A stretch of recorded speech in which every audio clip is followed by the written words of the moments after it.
Rolling out dozens or even thousands of devices? With bulk add, you can register them in just minutes. It's faster, more consistent, and helps eliminate mistakes across deployments. Here's why it matters. You can register hundreds of devices in minutes, avoid errors from manual entry, and add all your devices at once with a single file. Step 1. Set up application and device info. To start, you'll need an application. If you already have one, you can skip ahead. If not, log into your gateway's web UI. Go to LoRa, Applications, Add Application. Give it a name, choose the type, set your app key, add any defaults you need, then click Save Application. Once that's ready, click Add End Device.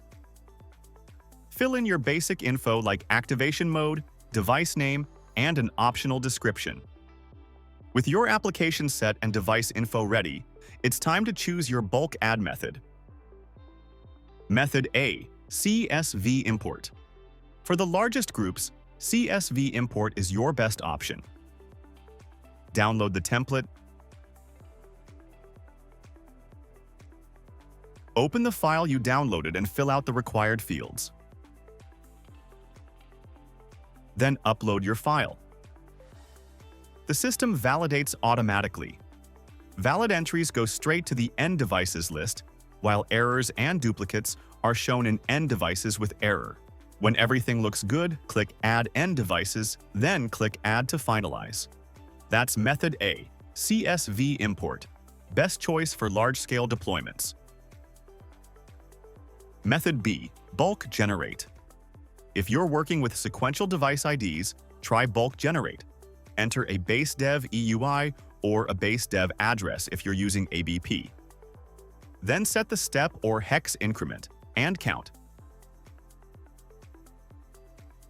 Click Add to End Devices list to preview, review the entries, and finalize.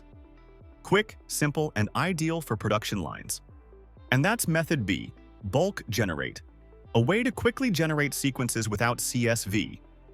If some entries show up as invalid or duplicate, just check the device information, correct it, and re-add. If the process feels slow, split your CSV into smaller files, around 100 to 200 devices each. Let's recap. You set up your application and device info. You added devices using CSV Import or Bulk Generate, and you completed your bulk add successfully. Don't forget to subscribe and watch our next WisGateOS 2 tutorial.